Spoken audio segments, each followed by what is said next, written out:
आगो तुम आगो, जलने का समय आ गया भाई साहब, बोर्ड का पेपर आ गया, जलने का समय आ गया। कब करोगे? करेंगे करेंगे, एक दिन करके दिखाएंगे। आ गया टाइम, करके दिखाओ। आ गया समय, जागो नींद से। बच्चों, तो यहां से क्लास 10th और क्लास 12th के बोर्ड्स बहुत नजदीक आ गए हैं और आप सबके मन में एक विश होगी कि किसी तरह मेरे भी 90% आ जाएं या 95% आ जाएं। ठीक है, 90 से ज्यादा पाने में कोई बुराई तो नहीं है, कोई प्रेशर नहीं है, कोई प्रेशर नहीं है। बस फिर भी दिल को तो अच्छा लगता है ना जब 90 नंबर आते हैं, 95 नंबर आते हैं, वो रिजल्ट का दिन, वो सामने स्क्रीन पे नंबर, आहा सारे परसेंटेज जोड़े 90%। तो यहां से कुछ दिन बचे हैं और हम आपके लिए कुछ टिप्स, कुछ पॉइंट्स लेके आए हैं जिसको आप यूज करोगे तो आपके परसेंटेज डेफिनेटली, अगर 80 पे है तो 90 पे पहुंचेंगे, 70 है तो 80 पे पहुंचेंगे। बस इनको अच्छे से अप्लाई करना। मैं ये भी बता दूं कि इस टॉपिक पे मैंने ऑलरेडी एक वीडियो किया है जिसका लिंक मैं डिस्क्रिप्शन में दे रहा हूं। बहुत इफेक्टिव टिप्स उसमें भी बताई हैं, how to get 90% in boards, physics वाला यूट्यूब पे आप सर्च कर सकते हो। क्योंकि ये लास्ट ईयर का वीडियो था और इस ईयर भी बोर्ड पास में है तो मैंने कुछ और नई टिप्स लेके एक वीडियो और बनाया। प्यारे बच्चों, मैं आपको अपने बारे में बता दूं, ईयर 2010 में मेरे क्लास 12th आईएससी बोर्ड में 93% थे। तो यानी ये चीज हमने भी अचीव अपने टाइम पे कर रखी है और वहां पे भी हमने कुछ चीज सीखी थी और कुछ चीज हमने रास्ते में सीखी। ठीक है, टीचिंग की जर्नी में। तो ये सारे पॉइंट्स आपको हम बताएंगे, इनको कहीं लिख लो, इनको कहीं लिख लो ताकि ये दिमाग से उड़ ना जाए। दिमाग अपना वॉलेटाइल है, आज सुनेगा कल सब निकल जाएगा। तो शुरू करते हैं। सबसे पहली बात है रिमूव योर फियर और साथ में लिखा है इमेजिनरी। देखो ये जो डर है ना, डर कहां है? कहां है डर? कहीं दिख रहा है? नहीं है। डर ना इमेजिनरी है, वर्चुअल है, अपने दिमाग का बनाया हुआ है। मेरे साथ बोलो, मेरे साथ बोलो, डर क्या है? इमेजिनरी है। जब भी डर लगे ना, क्या होगा, कैसा रिजल्ट आएगा, मैं कर पाऊंगा कि नहीं, दिमाग को क्या सिग्नल भेजोगे कि मेरा डर इमेजिनरी है। दिमाग को सिग्नल तो भेज दो कि भैया ये जो डर आ रहा है ये क्या है? इमेजिनरी है, इस पे ध्यान मत दो, ये असल में एग्जिस्ट ही नहीं करता। अरे ये नेगेटिव शैतान है, दिमाग में बार बार आ रहा है तुम्हें डिस्टर्ब करने। डर इमेजिनरी है। वैसे अगर डेप्थ में बात करो तो डर है क्यों? डर है क्यों? क्या डर तुमको यहां से लेकर एग्जाम तक पढ़ने का है? क्या डर तुमको कड़ी मेहनत का है? अगर ऐसा है फिर तो तुम कायर आदमी हो, फिर तो तुम डरपोक आदमी हो। नहीं, तुम्हें डर है रिजल्ट का। मानो मेरी बात, तुम्हें डर है रिजल्ट का कि रिजल्ट में क्या होगा, कैसे नंबर आएंगे, पेपर कहीं टफ तो नहीं आएगा, वो क्वेश्चन मुझसे नहीं हुआ तो। यार ये सब तो पॉसिबिलिटी है, ऐसा होगा तो क्या होगा, वैसा होगा तो क्या होगा। इसके बेसिस पे अपना प्रेजेंट खराब मत करो। जो है अभी तो काम कर लो। इस टाइम को क्यों वेस्ट कर रहे हो डर का सोच सोच कर? भगवान ना करे तुम में से किसी को, भगवान ना करे तुम्हें कोई जानलेवा बुराई बीमारी थोड़ी ना हो गई है, कोई बीमारी थोड़ी ना पकड़ ली अपने को जानलेवा कि डर रहे कब मर जाएंगे। हट, छोटी सी बात है, बोर्ड एग्जाम है यार, इसको लेके डर रहे हैं तो लाइफ में क्या फिर लड़ेंगे? ये कोई डर नहीं है, इमेजिनरी डर है ये, रिजल्ट का अटैचमेंट हो रखा है तुमको रिजल्ट से। उसको छोड़ो, अपना काम करो, अपना कर्तव्य करो, अपना कर्म करो, यहां से पढ़ाई करो, फिर रिजल्ट देखा जाएगा। यार अभी जो हाथ में है वो प्रेजेंट है, तो डरना छोड़ो। जैसे ही डर का ख्याल आए, डर इमेजिनरी है। अच्छा, सेकेंड पॉइंट है break the boundaries and believe. Break the boundaries, break the boundaries. रोज सुबह उठ के खुद से बोलो ब्रेक द बाउंड्रीज। मतलब ऐसा नहीं कि घर के बाहर जाके दीवार तोड़ने लग गए, वो बाउंड्री नहीं। ब्रेक द बाउंड्रीज का मतलब, अब कई लोग ऐसे दिन भर इसी में, मेरा तो आ ही नहीं सकता, मेरे नंबर तो कभी 90 हो ही नहीं सकते, मैं कभी इतने अच्छे नंबर पा ही नहीं सकता। ये तुमने एक बाउंड्री बना के रखी है। You are the most evolved species of this planet.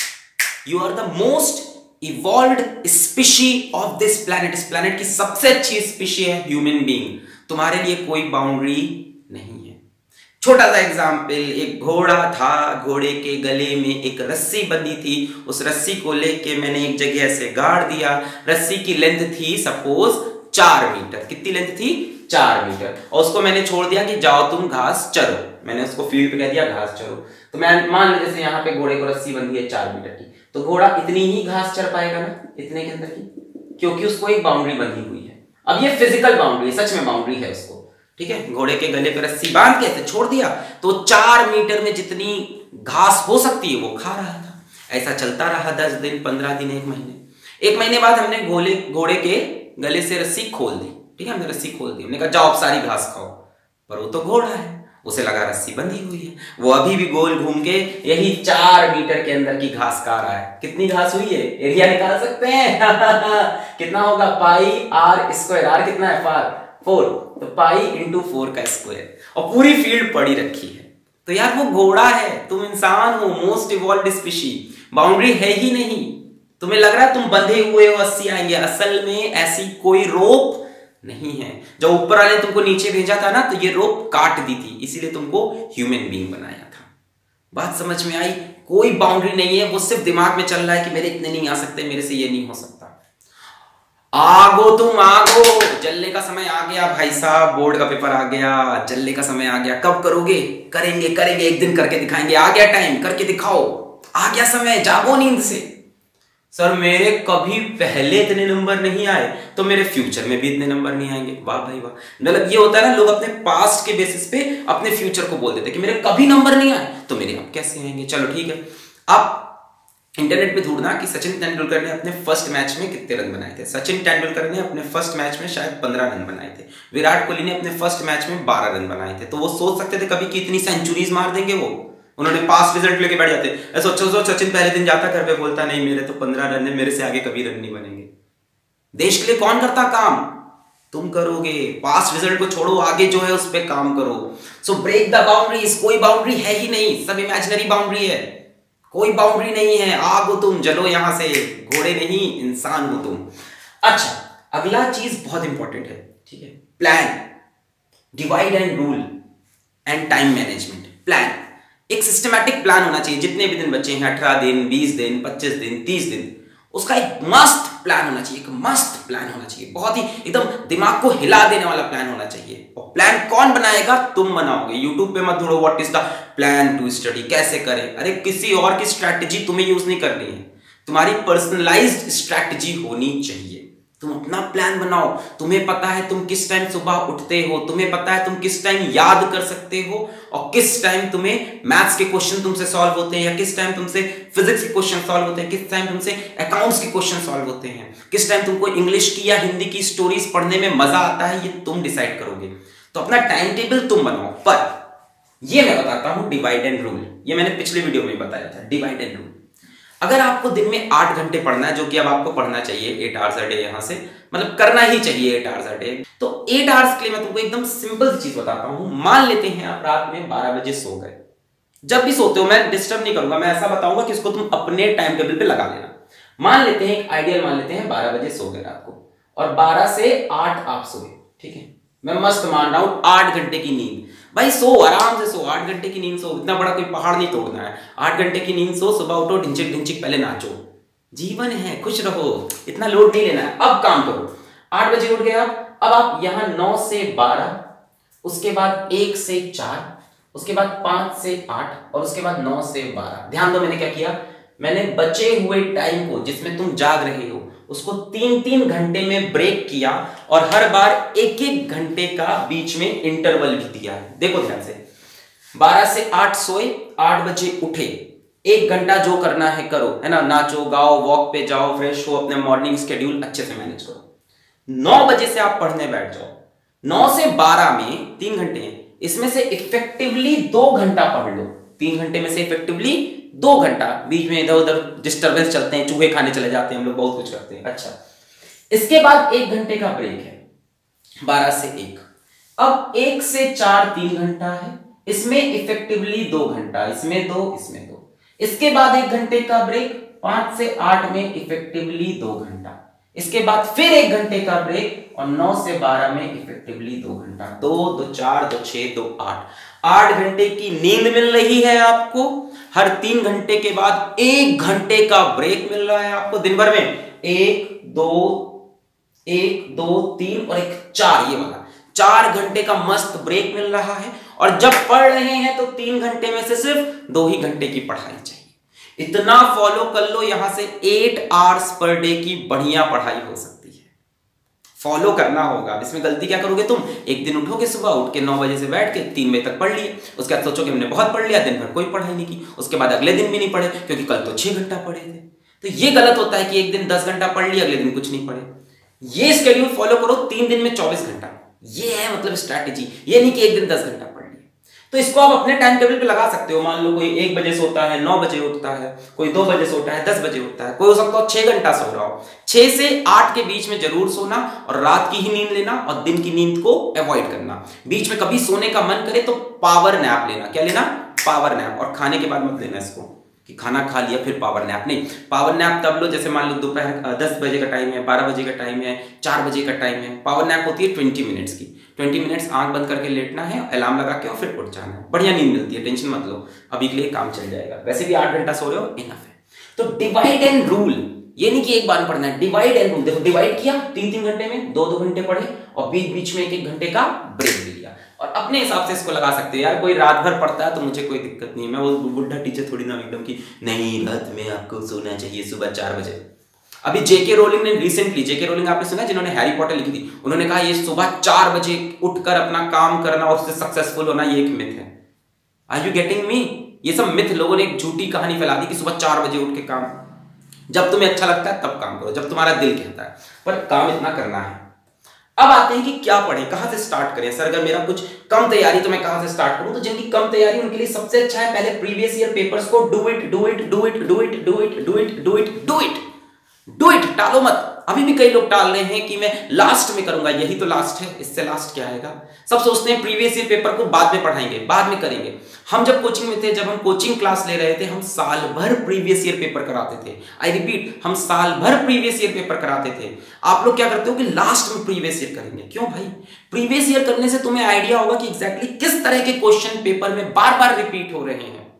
एक बार क्वेश्चन आएगा कि ये क्या है, फिर उससे जुड़ा हुआ, फिर उससे जुड़ा हुआ, फिर उससे जुड़ा हुआ। अपने प्रीवियस ईयर पेपर उठा के देखो, 2008 से 2018 के उठा लो, 2008 से 2018, तो मिलेगा 2009 में वही क्वेश्चन आया, 2011 में वही क्वेश्चन आया, 2013 में उसको घुमा के आसपास का क्वेश्चन आया। क्लोज क्वेश्चंस मिलेंगे एक ही तरह के, एक ही डेरिवेशन कई बार आई हुई है, एक ही तरह का न्यूमेरिकल वैल्यू चेंज होकर कई बार आया। बहुत ज्यादा हेल्प मिलने वाली है प्रीवियस ईयर से। तुम्हें यह भी पता चलेगा कि किन बकवास चीजों पे तुम टाइम वेस्ट कर रहे थे जो पेपर में आ ही नहीं रही है। 1 नंबर की आ रही है, 2 नंबर की, उस पर तुम पूरा दिन वेस्ट कर रहे हो। जैसे इससे जुड़ा ये है मार्क्स डिस्ट्रीब्यूशन, ये दोनों जरूरी चीजें हैं। मार्क्स डिस्ट्रीब्यूशन तुमको एक तो सिलेबस से पता चलता है क्योंकि सीबीएसई बता देता है कि कितने में कहां से कितने नंबर का आना है, और दूसरा मार्क्स डिस्ट्रीब्यूशन तुमको प्रीवियस ईयर पेपर से बहुत सही आइडिया लग जाता है कि किस तरह के क्वेश्चन पे ज्यादा नंबर आ रहे हैं, किस तरह के डेरिवेशन पे ज्यादा नंबर आ रहे हैं। अब ये थोड़ी ना करना है कोई चीज आ ही नहीं रही, उसी को रात लेके बैठे हैं, फिर टीचर के पास भी ले जाते हो तुम लोग, सर ये आपने नहीं पढ़ाया, सर ये हमको समझ में नहीं आ रहा। ये सब करने के लिए साल भर था। स्मार्ट बनो, स्मार्ट स्मार्ट, यहां लिखा नहीं है वो पॉइंट, स्मार्ट स्टडी करनी है। हार्डवर्क तो करना ही है, साथ में स्मार्ट स्टडी करनी है। तो अगर स्मार्ट स्टडी करनी है तो आपको मार्क्स डिस्ट्रीब्यूशन देखना चाहिए चाहिए चाहिए अब, एक दिन पहले नहीं, अब देखो क्या चीजें नहीं आ रही, उस पर टाइम वेस्ट मत करो, उसको कम पढ़ो, जो आ रहा है भैया उसको पकड़ो। सिंपल सी लॉजिक थी, सबको पता था, फिर भी मैंने आपको बताया। लास्ट है don't ignore scoring subjects. Okay, अगर आपका टारगेट ओवरऑल 90, ओवरऑल 93, 94, 95, भगवान करे आपका 93 से ऊपर आए, मुझे बहुत खुशी होगी कि मुझसे सीख कर किसी स्टूडेंट का मेरे से भी ज्यादा नंबर आए, मेरे को बहुत खुशी होती है। एनीवेज, तो if you cross 90, 95, if you want to, then don't ignore scoring subjects. कई बच्चे गलती करते हैं कि मैथ्स ही पढ़ रहे हैं, ठीक है, या अपना फिजिक्स ही पढ़ रहे हैं, या अपना पीसीएम पढ़ रहे हैं, या अपनी पीसीबी पढ़ रहे हैं। यार परसेंटेज पूरे रिजल्ट का होता है, एक एक सब्जेक्ट मैटर करता है। तुम स्कोरिंग सब्जेक्ट को इग्नोर मत करो। जैसे कई लोग क्या फिजिकल एजुकेशन, कई लोग क्या कंप्यूटर एप्लीकेशन, कई लोग क्या हिंदी, ये सारे स्कोरिंग सब्जेक्ट हैं, इनको इग्नोर मत करो। कंप्यूटर में to get 90 in computer is so easy when compared to get 90 in physics, chemistry और मैथ्स। कंप्यूटर में बहुत इजीली 90 मिलता है, ठीक है, फिजिकल एजुकेशन में बहुत इजीली नंबर मिलते हैं। तो ऐसे सब्जेक्ट्स को भी तैयार करो क्योंकि उसमें थोड़ी सी मेहनत करके 90 क्रॉस हो सकता है, और कम मेहनत करोगे तो 80, 70 बड़ा असर पड़ने वाला है रिजल्ट पे। तो जो छोटे छोटे नंबर ऐसे मतलब मिल रहे हैं ना, एक तरह से बट रहे हैं, मैं बोलना नहीं चाहता, पर जो ये बट रहे हैं ना, इनको बटोरो, इनको बटोरो। ओवरऑल परसेंटेज बढ़ाना है तो मत पड़े रहोगे केमिस्ट्री में वो चैप्टर भी याद कर रहे हैं जो बचा हुआ था, उससे अच्छा कंप्यूटर के 4 चैप्टर और पकड़ लो, नंबर 10 मिलेगा, वहां 2 मिलेगा केमिस्ट्री का एक चैप्टर तैयार करके। ये नहीं कह रहा उसको छोड़ दो, प्रायोरिटी बता रहा हूं, अपनी डिसाइड करो। Don't ignore scoring subjects. तो यहां पे इस लेक्चर को हम रैप अप करते हैं। फिर से हम बातें करते हैं रिमूव योर फियर, क्योंकि फियर इमेजिनरी है, सिर्फ दिमाग में है। तुम्हें रिजल्ट का डर है, मेहनत से मत डरो, जो है वो प्रेजेंट है, प्रेजेंट में काम करोगे तब फ्यूचर में कुछ होगा। इमेजिनरी है, शैतान है। Second point, break the boundaries. घोड़े के गले में रस्सी बंधी थी, काट दी, फिर भी वो 4 मीटर के रेडियस में ही घास खा रहा था, क्योंकि उसके दिमाग में था कि बाउंड्री है। तुम मोस्ट इवॉल्व्ड स्पीशी हो, ह्यूमन हो, कोई बाउंड्री नहीं है। तुम जितना चाहो उतना नंबर ला सकते हो, ला सकते हो, ला सकते हो। आग हो तुम, खुद से बोलो आग हूं मैं। साथ में बोला बिलीव करो खुद पे, अपने ऊपर विश्वास रखो। प्रीवियस रिजल्ट पे असर, तुम्हारा प्रीवियस रिजल्ट से तुम्हारे फ्यूचर पे असर नहीं पड़ता। मैंने एग्जांपल दिया तुमको कि सचिन ने पहले मैच में 15 रन बनाए, उसके बाद भी सेंचुरीज हिट की, तो तुम भी कर सकते हो। कोई बड़ी चीज है ही नहीं। Plan, divide and rule, divide and rule. Subjects को भी डिवाइड एंड रूल करना है, सिर्फ टाइम को नहीं, सब्जेक्ट्स को भी डिवाइड एंड रूल करना है कि सुबह टाइम ये पढ़ूंगा, दोपहर में ये, शाम को ये। वो तुम्हारी फिजिबिलिटी के हिसाब से है। प्रीवियस ईयर पेपर जरूर करो, मार्क्स डिस्ट्रीब्यूशन जरूर देखो कि कहां से क्या आ रहा है, और स्कोरिंग सब्जेक्ट्स को इग्नोर मत करो। मेरी सारी दुआएं, सारी विशेष, सारी प्रेयर्स तुम सबके साथ हैं। I wish you all the very best.